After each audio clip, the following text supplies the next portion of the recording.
بسم اللہ الرحمن الرحیم۔ گمنام ایرو کے معزز ناظرین، السلام علیکم۔ آئیے چلتے ہیں کہانی کی طرف۔ تمہاری بات کچھ سمجھ میں نہیں آئی ہے، پوری بات بتاؤ، میں نے کہا۔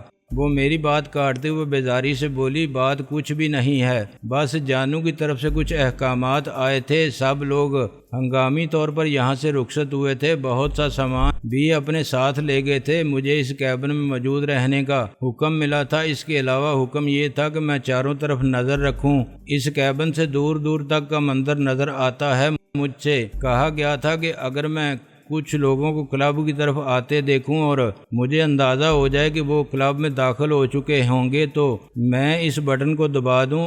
اس نے ریڈیو نما چیز کے ایک بٹن کی طرف اشارہ کیا، وہ یقیناً تہہ خانے میں نصب کسی ڈائنامائٹ کو ڈیٹونیٹ کرنے کا آلہ تھا۔ میرے لیے جانو یا اس کے گروہ کا یہ اندیشہ باعث حیرت تھا کہ کچھ لوگ یہاں پہنچ بھی سکتے تھے، انہوں نے یقیناً اس بات کا امکان محسوس کر لیا تھا کہ جانو کو یہ اطلاع تو مل گئی ہوگی کہ خمیسو خان یہاں سے ایک اجنبی کے ساتھ روانہ ہوا تھا، جس کے بعد وہ راستے ہی میں رقم سمیت غائب ہو گیا تھا، اس سے ہی اسے کسی گڑبڑ کا احساس ہو گیا ہوگا۔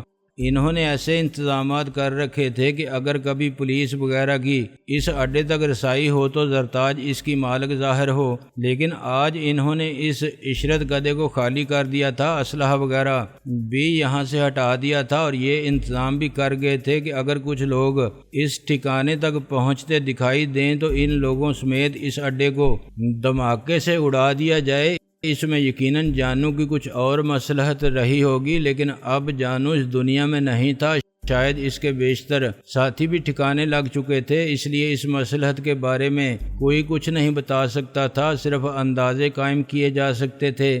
میں نے نورین کی آنکھوں میں جھانکتے ہوئے کہا، تم نے احکامات پر عمل کیوں نہیں کیا؟ یہ بٹن دبانے کے لیے یہاں موجود کیوں نہیں رہیں؟ یہ تو مجھے خود بھی نہیں معلوم، وہ بے نیازی سے کندھے اچکاتے ہوئے بولی۔ بس میرا دل نہیں چاہا، حالانکہ مجھے معلوم نہیں تھا کہ تم لوگ کون ہو، میرے لیے تم اندھیرے میں حرکت کرتے ہوئے محض چند سائے تھے۔ مجھے یہ خیال بھی آیا کہ میں نے تمہیں زندہ چھوڑ دیا تو تم لوگ میرے ساتھ دشمنوں کا سا سلوک بھی کر سکتے ہو، اس کے باوجود میں نے بٹن دبانے کا ارادہ نہیں کیا اور خود کلب میں جا کر چھپ کر بیٹھ گئی۔ مجھے یہ خیال بھی آیا کہ اس حکم عدولی پر جانو میرا نہ جانے کیا حشر کرے، اس کے باوجود میں اپنے آپ کو بٹن دبانے پر آمادہ نہ کر سکی۔ جانو کا تو اپنا حشر بہت خراب ہو چکا ہے، میں نے اسے بتا دینے میں کوئی حرج نہ سمجھا۔ کیا ہوا؟ اسے نورین نے چونکتے ہوئے پوچھا۔ کچھ نہیں، بس وہ مر چکا ہے، میں نے سادگی سے جواب دیا۔ کتے کی موت مر چکا ہے، زرتاج نے گویا توصیح کی۔ اوہ، نورین نے ہونٹ سکیڑتے ہوئے سیٹی بجائی۔ ان علاقوں میں دور دور تک رہنے والوں کے لیے یہ اس سال کی سب سے بڑی خبر ہے، میرا خیال ہے اس کا پورا گروہ بھی جہنم رسید ہو چکا ہے۔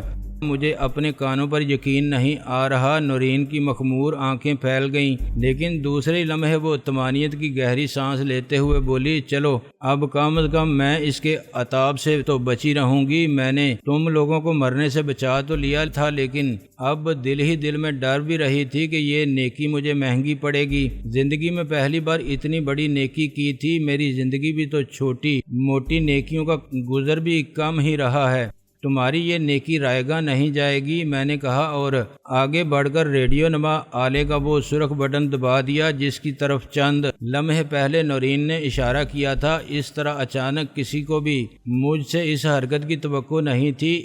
یک دم زوردار دھماکہ ہوا اور زمین لرز کر رہ گئی۔ دھماکہ چونکہ زیر زمین ہوا تھا، اس لیے اس کی آواز تو ایسی نہیں تھی کہ کانوں کے پردے پھٹتے محسوس ہوتے، لیکن اس کی دمک اور گونج اتنی تھی کہ باہر کھڑے ہوئے دو افراد اوندے منہ گر پڑے۔ یہ تم نے کیا کیا؟ زرتاج سنبھلتے ہوئے بولی۔ کیا اس جگہ کوئی اور مصرف تھا آپ کے ذہن میں نے معصوم بنتے ہوئے پوچھا اور گویا لاجواب سی ہو گئی۔ میں نے کیبن سے نکل کر دیکھا، درختوں کے درمیان سے اس طرح دھواں بلند ہوتا دکھائی دے رہا تھا جیسے کوئی چھوٹا موٹا آتش فشاں پھٹا ہو۔ میں نے رائفل کندھے پر لٹکا کر گویا کسی چھوٹے موٹے کام سے فارغ ہو کر ہاتھ جھاڑتے ہوئے کہا، چلیے اب واپس چلتے ہیں۔ میں نے نورین کو بھی چلنے کا اشارہ کیا۔ مجھے ساتھ لے جا کر کیا کرو گے؟ وہ ہچکچاتے ہوئے بولی۔ تمہارا بھی کوئی نہ کوئی مصرف نکال ہی لیں گے، تم چلو تو صحیح۔ میں نے جواب دیا، وہ گویا بادل نخواستہ ہمارے ساتھ ہو لی۔ راستے میں وہ بولی، تم لوگ مجھے کہاں لے جا رہے ہو؟ زرتاج نگر، میں نے جواب دیا۔ اچانک وہ چونکی اور زرتاج کی طرف گویا ایک نئے زاویہ نگاہ سے دیکھتے ہوئے بولی، کہیں آپ رئیسانی زرتاج تو نہیں ہیں؟ زرتاج تو کچھ نہ بولی۔ اس کی طرف سے میں نے جواب دیا، ہاں یہ رئیسانی زرتاج ہی ہیں۔ تمہیں یقین نہیں آ رہا کیا؟ ہاں، مجھے واقعی یقین نہیں آ رہا کہ اتنی بڑی ذمہ دارنی خود بھی بندوق اٹھا کر اس طرح مٹی اور پسینے میں لتھڑی اپنے دشمنوں اور ڈاکوؤں سے نمٹنے کے لیے نکل سکتی ہے۔ بے یقینی اس کے چہرے سے ظاہر تھی۔ میں نے تو یہی دیکھا ہے کہ اس طرح کے لوگ صاف ستھرے اجلے اجلے کپڑے پہن کر اپنے عالی شان ڈرائنگ رومز میں بیٹھ کر احکامات صادر کرنا جانتے ہیں، اور ان کے احکامات پر لوگ ایک دوسرے کو جانوروں کی طرح بمبوڑتے اور ایک دوسرے کی بوٹیاں نوچتے مر جاتے ہیں۔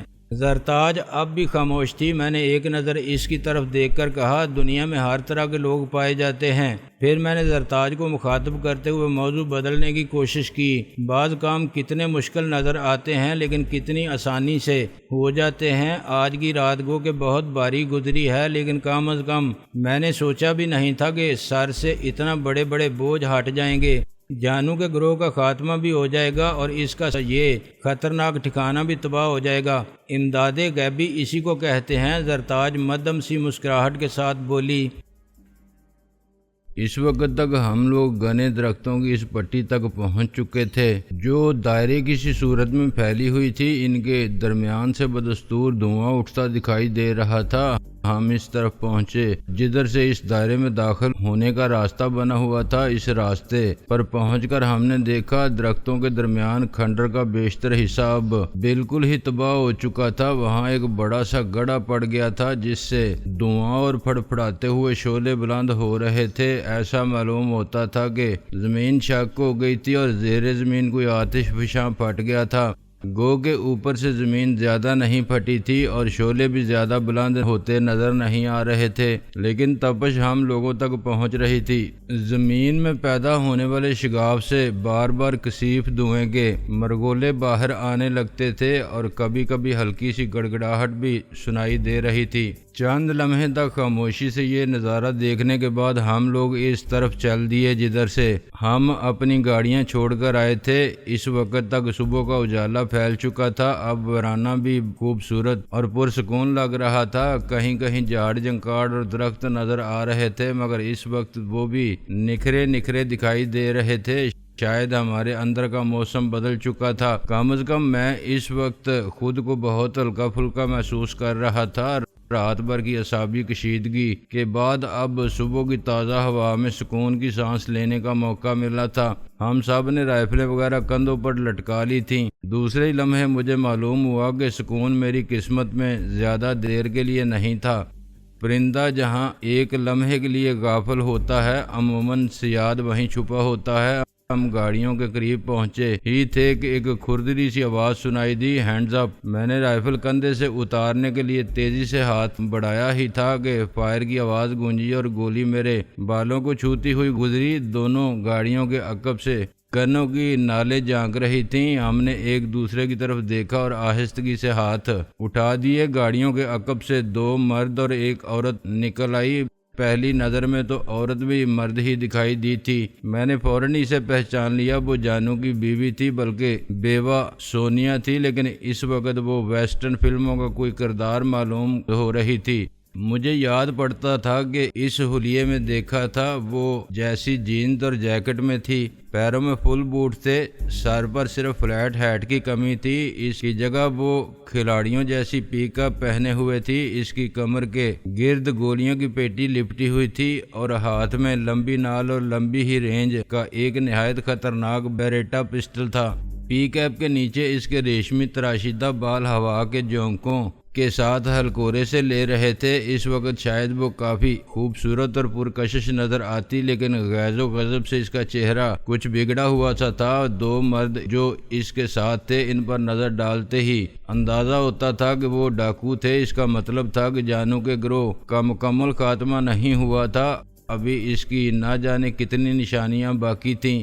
میں نے محسوس کیا کہ سونیا کو دیکھتے ہی نورین کی رنگت زرد پڑ گئی تھی۔ سونیا بھی غضبناک نظروں سے اسی کی طرف دیکھ رہی تھی۔ پھر وہ دانت پیس کر بولی، غدار کہیں کی، تجھے جو آرڈر ملا تھا تو نے اس پر عمل نہیں کیا اور ان کے ساتھ چل دی۔ تیرا کیا خیال ہے؟ اس کے ساتھ جا کر تو ملکہ عالیہ بن جائے گی؟ میڈم، میں نے تو حکم پر عمل کیا تھا لیکن یہ لوگ بچ گئے۔ نورین نے ہکلاتے ہوئے جھوٹ بولنے کی کوشش کی۔ بکواس مت کرو سونیا گرجی، میں اتنی بیوقوف بھی نہیں ہوں کہ تم لوگوں کے چہرے دیکھ کر جھوٹ سچ کا فرق بھی نہ سمجھ سکوں۔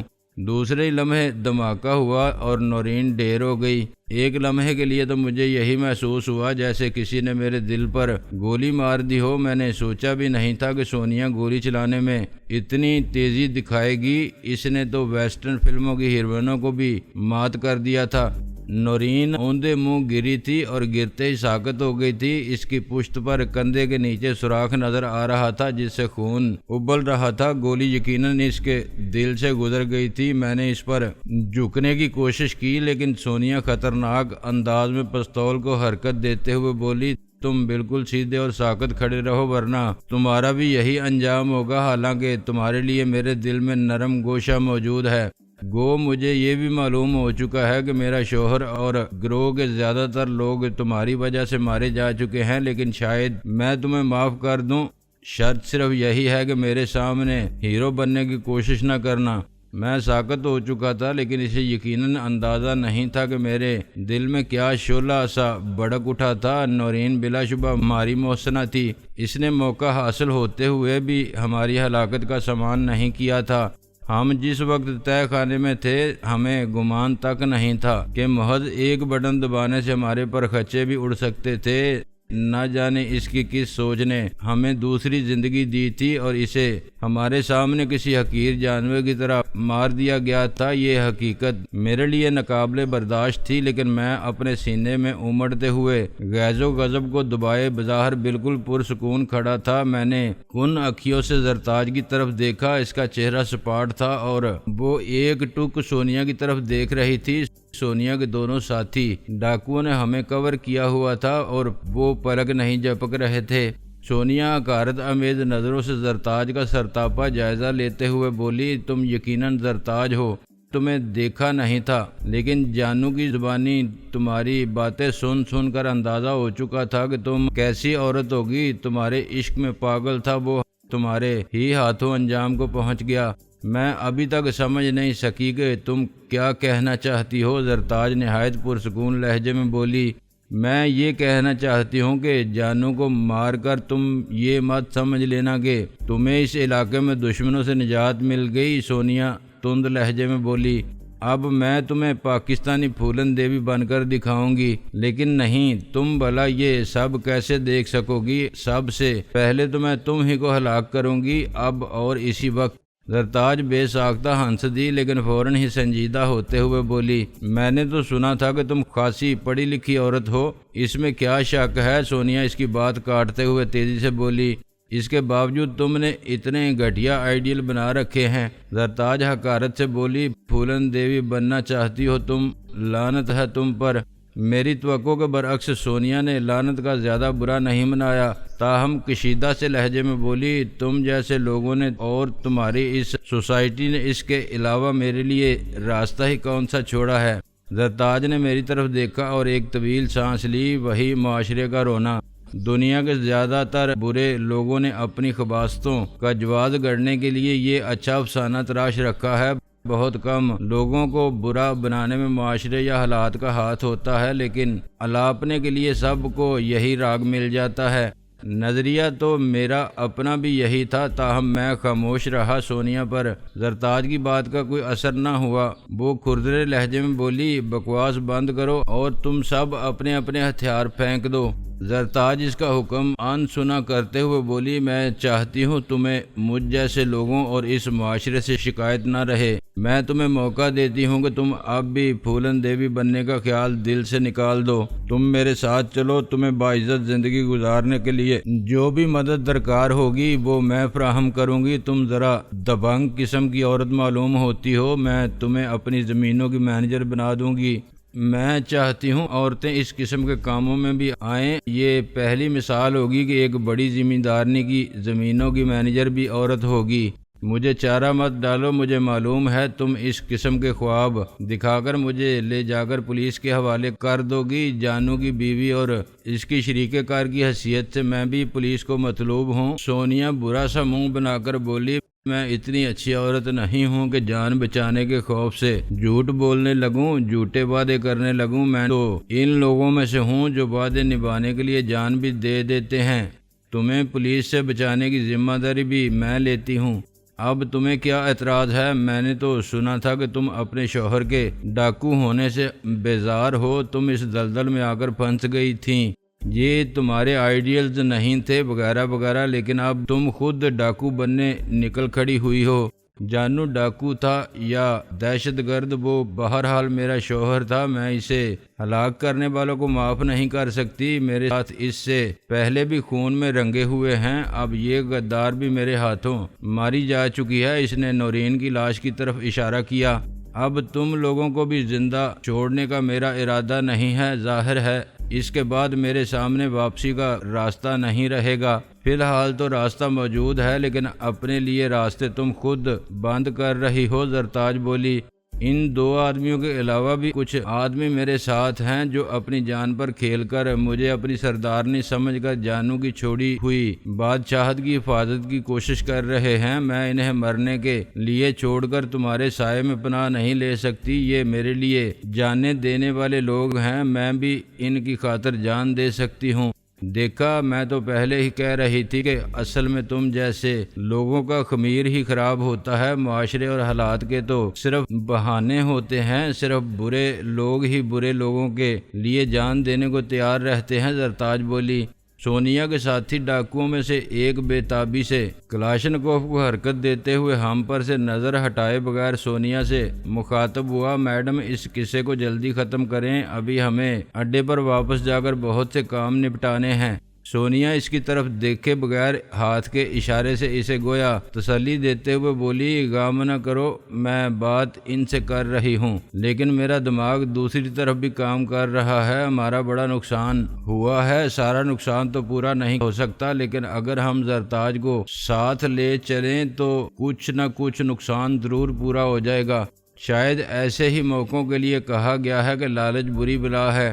اس فضا میں سونیا کے جو عزائم نظر آ رہے تھے، اگر وہ ان پر قائم رہتی تو ہماری جانوں کو شدید خطرہ لاحق تھا۔ گنیں اب بھی ہمارے کندھوں پر لٹکی ہوئی تھیں، لیکن جس طرح سونیا اور اس کے ساتھیوں نے ہمیں کور کیا ہوا تھا اور جس طرح ہم پر نظریں رکھی ہوئی تھیں، ہمارے لیے گنیں کندھوں سے اتارنا، سیدھی کرنا اور فائر کرنا تقریباً ناممکن نظر آ رہا تھا۔ یہ معمولی سا کام ایک طویل اور پیچیدہ عمل نظر آ رہا تھا، لیکن اگر سونیا صرف زرتاج کو بھی زندہ لے جانے کے چکر میں پڑ گئی تھی تو ہمارے لیے امید کی کوئی کرن نظر آنے کا امکان پیدا ہو گیا تھا۔ سونیا کی نظر زرتاج پر ہی مرکوز رہی، لیکن وہ پسٹل کی خفیف سی جنبش سے میری طرف اشارہ کرتے ہوئے بولی، اگر تم یہ آدمی مجھے دے دو تو میں واقعی تمہیں پاکستانی پھولن دیوی بن کر دکھا دوں گی۔ زرتاج ناگواری سے بولی، یہ آدمی کوئی ٹھیلے پر رکھا ہوا امرود نہیں ہے کہ میں اٹھا کر تمہیں دے دوں۔ تم اس آدمی سے خود ہی کیوں نہیں پوچھ لیتی کہ یہ تمہارے ساتھ جانا چاہتا ہے یا نہیں، اور تمہیں پھولن دیوی بنانے کے عظیم کار خیر میں تمہارا ہاتھ بٹانا چاہتا ہے یا نہیں؟ مجھے لگتا ہے کہ یہ تمہارے جادو میں پھنسا ہوا ہے، اس لیے تم سے ہی پوچھ رہی ہوں۔ سونیا بولی، اسے جب میں نے پہلی بار اپنے اڈے پر جانو کے روبرو دیکھا تھا اور ہمارے آدمیوں نے اسے مارنے پیٹنے کی کوشش میں اس کے ہاتھوں مار کھائی تھی، اس وقت ہی نہ جانے کیوں میرے دل نے کہہ دیا تھا کہ یہ شخص جانو اور اس کے گروہ کی تباہی کا سبب بنے گا۔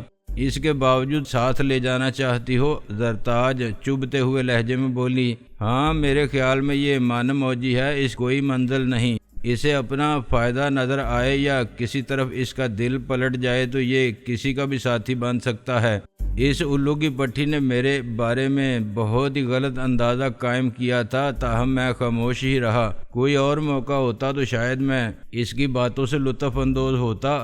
اچانک اس نے براہ راست میری آنکھوں میں جھانکا اور دو ٹوک لہجے میں بولی، میں تمہیں بچے کھچے گروہ کا سردار اور اپنا مالک و مختار تسلیم کر سکتی ہوں۔ تم نے جو کچھ بھی کیا وہ سب معاف کر سکتی ہوں، ہماری طرف آ جاؤ۔